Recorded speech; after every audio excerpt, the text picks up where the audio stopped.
এই মানুষটি জার্মান সেনার হাত থেকে বাঁচার চেষ্টা করছিল। সে বহুদিন ধরে একটি পরিত্যক্ত হাসপাতালে লুকিয়েছিল। সেখানে পড়ে থাকা কিছু খাবার আর নোংরা পানি খেয়েই সে বেঁচেছিল। পরের দিন জার্মান সেনারা পুরো হাসপাতালে আগুন লাগিয়ে দেয়। স্পিলম্যান ভয় পেয়ে তৎক্ষণাৎ হাসপাতাল থেকে পালিয়ে যায়। কোনোভাবে দেয়াল টপকে সে বাইরে বের হয়ে আসে। সামনে ধ্বংসস্তূপে ভরা শহর দেখে সে হতবাক হয়ে যায়। এরপর সে সিদ্ধান্ত নেয় যে শহরের ভাঙাচোরা জায়গাগুলোর কোথাও লুকিয়ে থাকবে। খাবারের খোঁজে সে ধ্বংসপ্রাপ্ত ভবনগুলোর মধ্যে ঘুরতে থাকে এবং ভাগ্যক্রমে একটি খাবারের ডিব্বা পেয়ে যায়। রাতে যখন সে ডিব্বাটি খুলতে চেষ্টা করছিল, হঠাৎ সেটি হাত থেকে পড়ে যায়। ডিব্বা পড়ে যাওয়ার শব্দে এক জার্মান অফিসার সেখানে এসে তার সামনে দাঁড়ায়। ভয় পেয়ে স্পিলম্যান কিছুই বলতে পারে না। তখন অফিসার তাকে জিজ্ঞেস করে, তুমি এখানে কি করছো আর যুদ্ধের আগে কি করতে? স্পিলম্যান সৎভাবে জবাব দেয়, আমি তো শুধু আমার খাবারের ডিব্বা খুলতে যাচ্ছিলাম আর যুদ্ধের আগে রেডিও স্টেশনে পিয়ানো বাজাতাম। স্পিলম্যানের কথা অফিসারের বিশ্বাস হয় না। সে বলে, যদি সত্যিই পিয়ানো বাজাতে তাহলে এই ঘরের পিয়ানোতে কিছু বাজিয়ে দেখাও। স্পিলম্যান পিয়ানো বাজানো শুরু করতেই অফিসার মনোযোগ দিয়ে শুনতে থাকে। শেষে তার বিশ্বাস হয়ে যায়। স্পিলম্যানের শিল্পীসত্তা তাকে গভীরভাবে প্রভাবিত করে। কিছুক্ষণ পর অফিসার সেখান থেকে চলে যায় এবং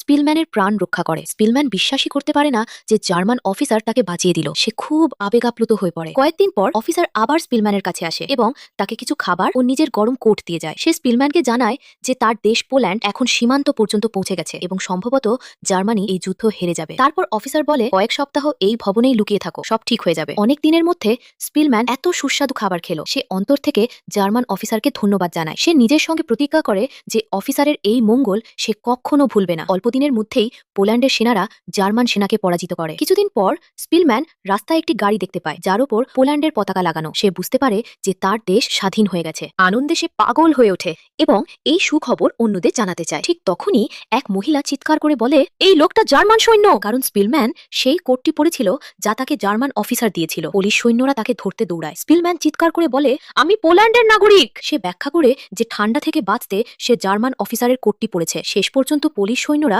তার কথা বিশ্বাস করে। কয়েক সপ্তাহ পরে জার্মান সৈন্যদের ধরে একটি শিবিরে বন্দী রাখা হয়। পোল্যান্ডের সৈন্যরা জার্মানদের দেখলে গালাগাল করে। ঠিক তখনই সেই অফিসার যে স্পিলম্যানের জীবন বাঁচিয়েছিল সামনে আসে। সে একজন পুলিশ সৈন্যকে জিজ্ঞেস করে, তুমি কি স্পিলম্যানকে চেনো যে রেডিও স্টেশনে পিয়ানো বাজায়? পুলিশ সৈন্য জানায় যে স্পিলম্যান তার বন্ধু। তখন জার্মান অফিসার তার নাম বলে এবং অনুরোধ করে, স্পিলম্যানকে বলো আমি এই ক্যাম্পে বন্দী আছি, যেন সে আমাকে এখান থেকে বের করে। যখন স্পিলম্যান এই খবর পায় সে সরাসরি ক্যাম্পে ছুটে যায়, কিন্তু ততক্ষণে অনেক দেরি হয়ে গেছে।